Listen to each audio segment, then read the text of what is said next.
asseyez comme vous voulez. Mais comme j'ai été demandé et exigé de faire une présentation. Ah oui, présentation officielle de M. vous Benjoya. vous pourrez voir ce que je demandais. Et vous pouvez venir en avant, hein, c'est mieux. Bon, bonjour à tous. Moi je m'appelle Nessim Benjoya et je suis. Qu'est-ce que je suis maintenant? Qu'est-ce que je suis? Ok, on est dans une synagogue, séparate. Et les Juifs en Turquie la plupart sont des séparades. Alors les synagogues aussi sont faites d'une manière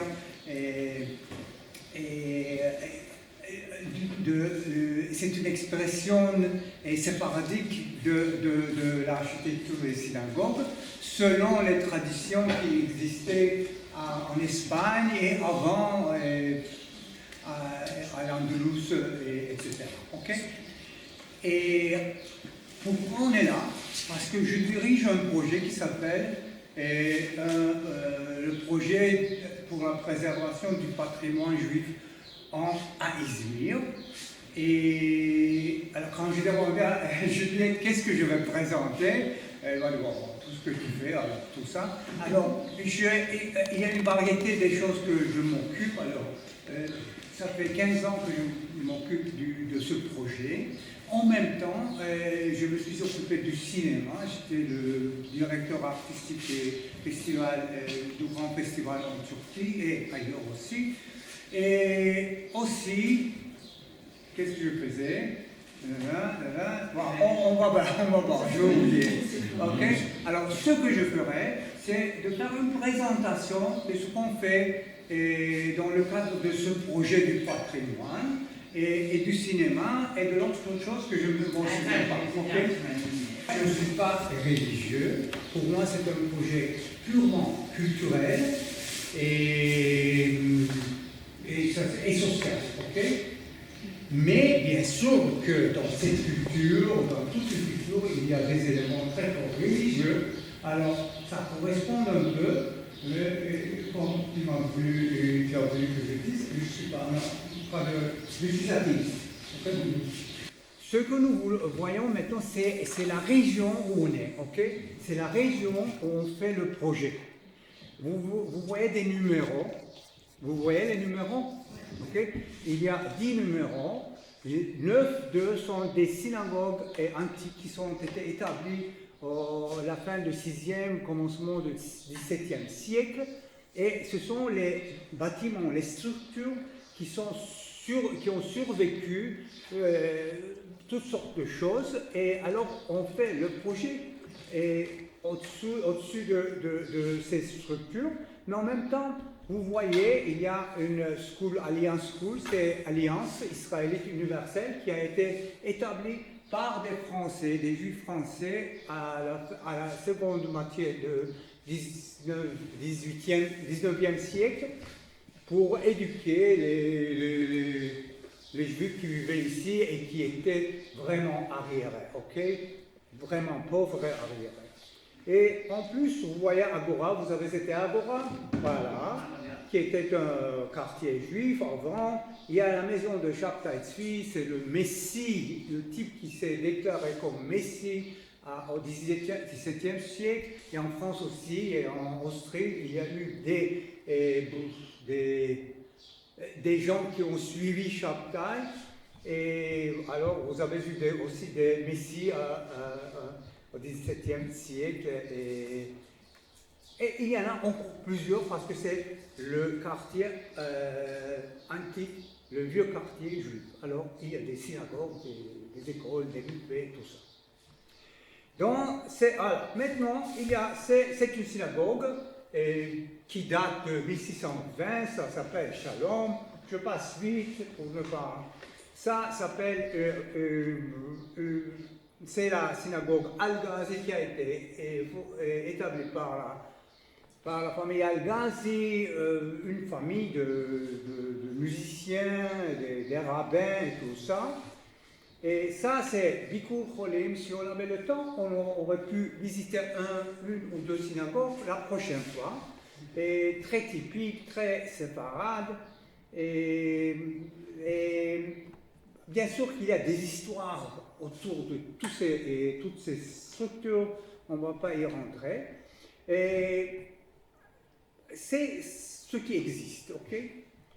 Maintenant, ce que nous faisons, ce que vous intéresse, c'est qu'est-ce qu'on fait ici, qu'est-ce que ces gens font, n'est-ce pas?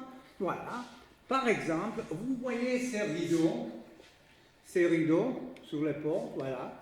Et ben, au milieu, après l'écran, il y a l'arc de Covenant, il est là, ok? Le Sefer Torah, le Old Testament, le Vieux Testament, et en forme de rouleau de Bible, ils sont là.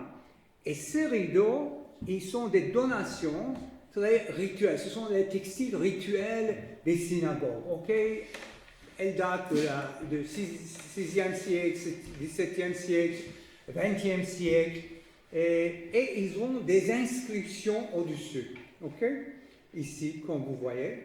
Et ces inscriptions, et elles disent, voilà, ce rideau a été donné par Madame Rosa Algranati pour élever l'âme de son mari Chaim Algranati qui est mort dans cette date, etc., etc. Alors, ce qui nous donne des données sur les gens qui vivaient ici. Parce que la plupart du temps, on n'a pas des données. Okay?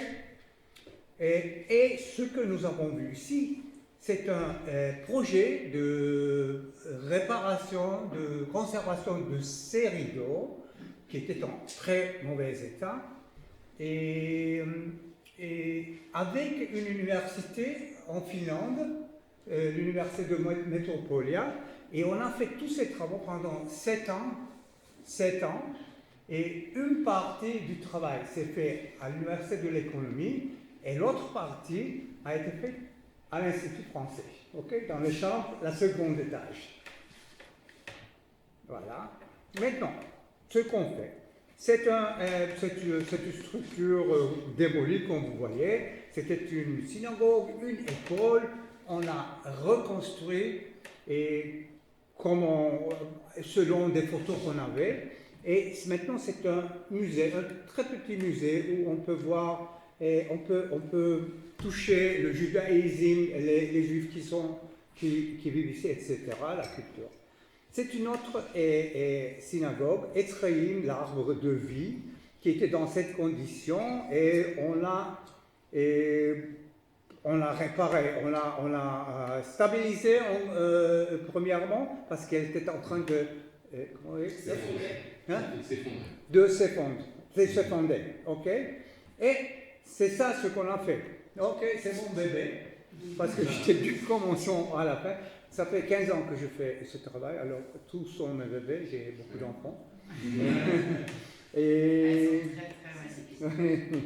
alors, ce qu'on voit ici, et c'est important, je vais dire 2-3 mots sur ça, parce que quand on voit ça comme ça, on dit, pourquoi il n'y a pas de la peinture comme ici, ok, une monotype, quelque chose comme ça. Ce qu'on a fait ici, c'est le contraire. On a gratté tous les niveaux, tous les levels, okay?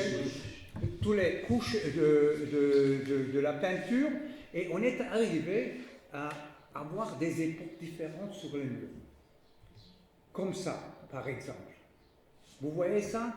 À la gauche, c'est la première période, très primitive. Après, sur ça, vous avez les fleurs. Vous apercevez des fleurs rouges et blancs. Et les autres, et des numéros, des inscriptions, et aussi le signe, ce qui reste du feu, de l'incendie de 1841. Okay? On l'a laissé comme ça. Alors, ce que fait que quand vous y entrez, vous avez une histoire. Okay? En bas, on a fait une galerie. Maintenant, il y a une exposition. Et c'est la galerie des femmes. Vous savez, dans les mosquées et dans les synagogues, il y a des galeries de femmes. Les femmes et les hommes sont séparés. C'est la même chose à des églises, non? Non, pas dans Non, les c'est pas. églises, mais dans toutes les synagogues, c'est comme ça. Les Oui, femmes oui. sont en haut, Voilà, pour pas c'est déranger les c'est hommes. une galerie de femmes. Ils sont là-bas. Et, ouais, pas d'égalité, qu'est-ce qu'on peut faire? Maintenant, et c'est une autre synagogue qui était comme ça. On l'a transformée dans une salle de conférence. Et c'est important parce que tout ça se passe dans un quartier vraiment négligé d'Izmir. Vous vous rendez compte quand vous marchez, n'est-ce pas? Et ça met de vie dans le quartier. Okay? C'est une autre synagogue qui s'était effondrée, comme ça. Et puis on a eu des fonds et tout ça. Ce qu'on a fait ici, on a nettoyé, on a fait un toit temporaire et on le garde comme ça. On a fait des plans de restauration et c'est approuvé. C'est approved. Hein? Accepté par le comité Tatata. Et bon, qu'est-ce que j'ai fait? Ah oui, voilà. Et maintenant, je vais vous montrer ce qu'on fait dedans après, ok? Maintenant, on voit le sol, le dernier sol, la dernière pierre du sol est authentique. Et le toit, il est fermé, comme ça, on n'a pas des arbres qui poussent dedans. C'est une autre synagogue, vous pouvez la voir d'ici, hein? Qui était dans la même condition, et on a nettoyé, on a découvert des passages incroyables entre les synagogues, c'est vraiment une ère mystique, et on a fait la même chose, on a couvert le toit avec un toit temporaire, on a fait les plans de restauration. Maintenant je cherche de l'argent pour appliquer les plans, ok? Et ici, ça c'est ici. Okay? Ça s'appelle la synagogue Signora. Et Signora, pourquoi Signora? Parce qu'il y avait une Signora qui vivait ici. Et en 1660 quelque chose, elle a donné le terrain à la communauté. Ils ont fait une synagogue. Ok? Bon, maintenant, je fais ça. À côté de ça, j'ai établi un festival qui est devenu très vite et très populaire et très connu ailleurs aussi.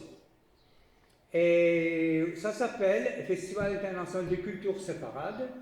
Et je le fais dans ce quartier. Et dans ce quartier convenu, j'utilise les synagogues, c'est parce que c'est naturel. Et d'autre part, il n'y a pas des salons d'activité ici à Kemerald.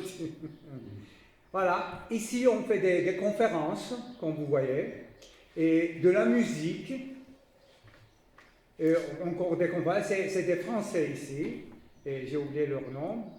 Ils ont parlé de la littérature séparate, de la musique séparate, qui est attachée à flamenco en Espagne, etc., etc. C'est une autre synagogue qu'on a fait le toit temporaire, là-dedans, vous voyez, et on fait de la musique. C'était un groupe de klezmer d'Allemagne. Et on y fait aussi de la danse moderne et de l'art, en fin de compte. Et dans l'autre synagogue qu'on a vu, que j'ai dit, c'est la synagogue des musiciens, tout ça, un concert et du radio turc avec des gens qui ne sont pas juifs entièrement, qui ont fait la musique de ce rabbin qui était l'associé d'un imam qui n'est pas loin d'ici. Ils faisaient de la musique ensemble. Alors on a fait le concert des deux. Voilà, et c'est une autre photo, là, ce qu'on fait. Et dans... Hein? Un peu de cinéma quand même. Un peu de cinéma quand même. Alors, ok, j'y viens. Voilà, c'est du cinéma au festival. Ce film, il s'appelle Gusto, c'est un film français il s'agit du Maroc, je crois, et des juifs et des musulmans marocains qui font de la musique ensemble. Et c'est des romagnotes. Et c'est des excursions qu'on fait pendant le festival, des centaines de personnes y participent et ils visitent les synagogues. On a fait du ciné, on a produit 4 films. Un, c'est l'héritage juif, l'autre, ce sont des courts-métrages, perspectives des professionnels qui parlent de restauration, tout ça. Et Songs of the Sephardim, c'est un petit documentaire de 15 minutes qu'on a fait sur une chanteuse de séparate d'Izmir qui chante des chansons d'espoir en judéo-espagnol, et ainsi on conserve la langue qui est en train de se disparaître. Et un autre documentaire de la rue des synagogues, Havra Street. On a imprimé des bouquins, on fait des digitations, on fait des archives, des tombes, des livres et des je ne sais pas comment, c'est chimique, c'est simple, ce qu'on a là dans les tableaux. Et je fais aussi, et j'ai établi une boîte, on dit, qui s'appelle Hezarfen Film Gallery. Et ce que j'ai fait et je fais encore, c'est de la promotion des courts-métrages turcs. Bon, on ne peut pas dire turc, parce qu'on fait en Turquie des films turcs, kurdes, juifs, tout. Je préfère dire les courts-métrages de Turquie, ok? De Turquie. Ailleurs, où, voilà, Festival de Cannes, pendant plusieurs années, on a présenté un petit album des courts-métrages turcs, Short Film Corner, et c'était toujours dans le chose. Dans les catalogues, et on a aussi été élu comme coup de cœur. Il y a un titre qui s'appelle Coup de cœur, un festival Coup de cœur. Alors, voilà. Aussi, à Clermont-Ferrand, on a fait la promotion des courts-métrages, on y a été plusieurs fois. Et voilà, c'est Clermont-Ferrand. De bons souvenirs. Alors, on a eu un stand et on a fait la promotion. Quand on fait la promotion, alors ce qu'on fait, c'est d'introduire les films de Turquie, les courts-métrages, aux gens qui... C'est des directeurs des festivals, c'est des programmateurs, c'est producteurs et des gens qui cherchent des talents, tout ça. Alors, on essaie de faire la connaissance, introduire à ces gens ce qu'on fait en Turquie. Et des fois, on arrive à attacher ces gens l'un à l'autre. Maintenant, il y a un autre projet qu'on a fait ici, dans cette région, ça s'appelle les courts-métrages de Kemeraltı. En tout, c'est que ça, Kemeraltı. Court Kemeraltı. Et ce que je pensais là-bas faire, c'était, je faisais déjà ce projet. Alors, cette région était importante pour moi. Et en plus, c'était important parce qu'avec mon père, je me promenais ici tout le temps. Mon père a grandi ici, elle a travaillé ici. Et je ne sais pas, on allait à Hammam, pas loin d'ici avec mon père. Alors, c'est cher pour moi. Alors, pour contribuer au développement de la région, et j'ai décidé de faire une compétition de courts-métrages qui sont filmés ici, dans cette région. Ok? Alors, on faisait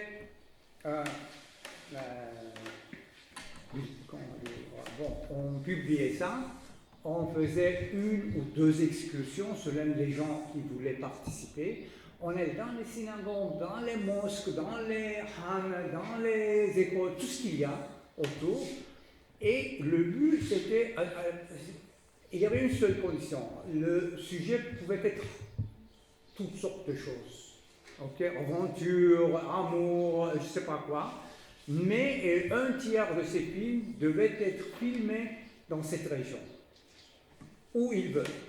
Alors c'était très intéressant parce que en même temps qu'il faisait les films, il apportait à l'écran aussi l'héritage culturel de cette région. Pas seulement juifs, tous, ok? Alors, comme vous voyez, et tout d'un coup, vous voyez dans les rues des jeunes gens qui filment et il y a de l'action, tout ça. Et aussi, on a fait beaucoup de workshops avec Zeynep Atakan. Zeynep Atakan est une copine à moi qui est une productrice et elle a eu la Palme d'Or, la seule personne qui a eu avec Bilge Ceylan. J'ai oublié le nom du film. Ok? Alors, pour développer les choses, les courts-métrageurs, disons. Un autre projet était en rencontre avec le ciné indépendant de Turquie. C'était des rencontres, un film, les régisseurs, des fois les régisseurs et les acteurs. Pour un temps, on l'a fait à l'Institut français et après, on l'a fait à Konak, à la municipalité. Et c'était. Maintenant, on ne le fait plus. Et ouais, c'est quelque chose. Et on a fait beaucoup de festivals. C'est un festival des pays de l'Europe de l'Est. Ok? Non, du Moyen-Orient, Moyen-Europe, on peut dire Moyen-Europe. C'est Hongrie, c'est Slovaquie. Et quelque chose que j'ai beaucoup aimé, on a trouvé une ferme pas loin d'Izmir, du centre, et on a fait des festivals du film à la ferme. Comme vous voyez, c'est à l'air ouvert, et c'est Izmir, c'est un peu dehors, mais c'est Izmir.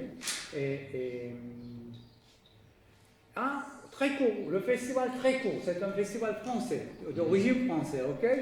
Alors on l'a fait pour 3 ans, et cette année j'ai voulu faire, mais je ne sais pas, ça n'a pas marché. Et ce festival, c'est-à-dire, c'est le côté turc de ce festival, avec les films de compétition, et nous avons y ajouté les films de Turquie, alors ça fait plus grand festival. Alors, et toujours on espère que ça va continuer, ça va se multiplier. Et ouais, c'est pas tellement simple parce que c'est les rues arrière, comment dire, les rues arriérées de la ville. Oui. Voilà. Et alors, il faut travailler beaucoup et il faut qu'on soutienne, un soutien de l'administration locale est très nécessaire. Et on travaille pour ça, ça marche, pas très vite, mais ça marche. Okay. Est-ce que vous voulez me dire des choses comme c'était excellent, Nessim, bravo, bien, des questions et tout ce que vous voulez. Peut-être aussi pour préciser dans ce que tu as dit, parce que pour moi c'est aussi un expert en Turquie de dire, par exemple, les publications et une partie des rénovations sont soutenues par des fonds structurels européens. Ouais. Pour les Français, les Européens, pour c'est évident, les programmes Erasmus et tout ça, mais en Turquie, il y a très peu d'acteurs qui peuvent aller chercher ces moyens-là. C'est partie des choses extraordinaires. Le soutien vient d'Europe. Parce que le soutien qu'on a en Turquie, c'est très. C'est un peu pauvre. C'est pas parce qu'on a besoin, c'est de l'argent, on parle de l'argent, okay? Pas seulement de l'argent, aussi de la connaissance, de l'expertise. Ouais. Les experts sont en Europe et l'argent est en Europe et ici il y a des héritages sans fin, ok? Alors on applique, on se tourne vers l'Europe et c'est bien que l'Europe existe et les fonds, parce qu'on vient de terminer un projet de l'Union européenne avec une somme très sérieuse pour Turquie en fin de compte. Et dans le cadre duquel on a imprimé des bouquins, on a fait des plans de restauration, on a fait ça, on a fait là, et plein de choses. Et maintenant, je continue à chercher des fonds, mais un peu, on a des problèmes dernièrement, et alors je ne sais pas comment ça va se dérouler. Tu as déjà rénové une grande partie des synagogues. Oui, elles sont accessibles maintenant, parce qu'elles n'étaient pas accessibles. Dites-moi maintenant, qu'est-ce que vous faites?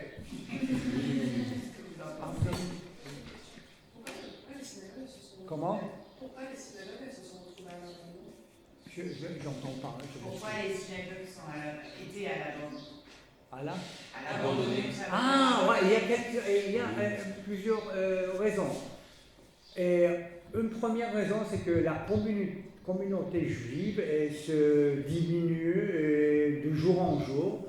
Il y avait 50 000 juifs qui vivaient ici et depuis 1920, les années 20, et ils ont commencé à quitter, premièrement pour la situation économique.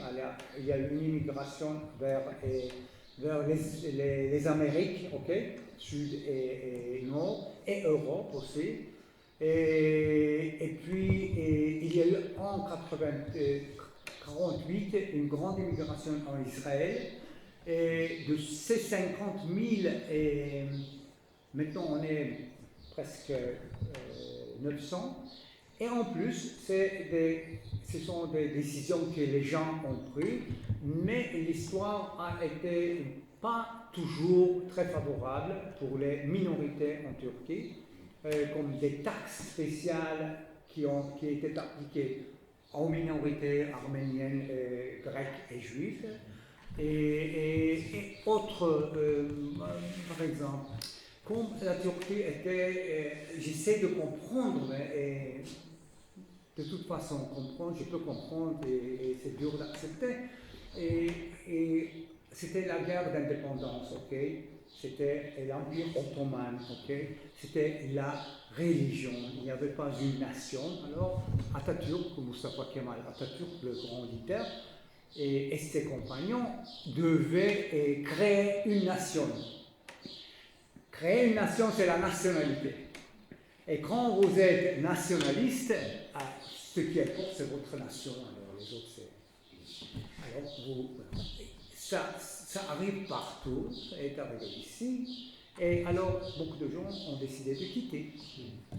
Alors, on est 800 ou bien 900 personnes, là, 60% c'est au-dessus de 65 ans. C'est-à-dire c'est une communauté qui est en train de se disparaître. Ok? Et alors, ce qui fait encore plus urgent la nécessité de sauver, de garder, parce que nous, on ne sera pas là, mais alors c'est la municipalité qui va mener tout ça, mais il y aura, voilà, une mémoire collective de Turquie, de Izmir, qui inclut les synagogues, ici, les églises à Basmane et à Al-Sanjak, et arménienne, on n'en a rien malheureusement, mais c'est comme ça. Et les œuvres islamiques aussi. Alors, ça, tout ensemble, ça fait une fortune. Moi, je ne vais pas parler plus, ok? Moi, j'ai une question après les étudiants présenteront aussi, parce qu'il y en a beaucoup qui sont intéressés aussi par le cinéma, donc peut-être qu'ils auront des questions, mais pourquoi est-ce que de l'extérieur, on ne voit pas que c'est une synagogue? On ne voit pas. Est-ce qu'il y avait un besoin de se cacher? Il y a des synagogues qu'on ne peut pas apercevoir, on ne peut pas penser qu'il y a une synagogue, mais quand vous le liez par l'arbre de vie Etzraïm, c'était une synagogue, c'était dehors, il n'y avait pas une muraille autour. Et à la gauche, avant que vous avez tourné à la gauche, une autre synagogue, c'était aussi sur la rue, ok? Mais il y a quelque chose. Maintenant, l'idée, ce qu'on dit, c'est que les Juifs, ils ne voulaient pas qu'on le voit, parce que partout où on voit des Juifs, alors voilà, c'est des problèmes, ok? Ça fait milliers d'années que c'est comme ça. Alors c'est une mémoire collective qui te fait cacher, ok? Qui te fait cacher. Mais dans l'histoire des synagogues, ok, toujours ils ont eu des jardins.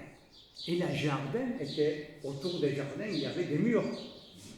Parce que, par exemple, au Caire, dans les pays chauds, ok, comme le sud du Méditerranée, disons, ou bien aussi un peu Égée et l'est de la Méditerranée, et Moyen-Orient, toujours il y a aussi une possibilité de prier, de faire la prière dans le jardin. Par exemple, le soukha, c'est-à-dire soukha, il y a ça s'appelle Sukkot. Soukha, c'est comme une tente. Les cabanes. Ah, En comment? France, on dit la fête des cabanes. Voilà, la fête des cabanes, c'est toujours dans le jardin. On fait les prières dans le jardin et tu as besoin d'un jardin pour ça. Alors, ça peut être les deux raisons qui se sont mêlées l'un dans l'autre. Et les deux peuvent être justes, mais les deux existent. Non? Et il ne faut pas oublier, et les Juifs arrivent ici après 1492 ou bien l'Inquisition espagnole et après l'Inquisition portugaise. Ok? Alors, tu viens avec une phobie c'est mieux qu'on ne me voit pas. Peut-être, c'est une des raisons qui peut être aussi.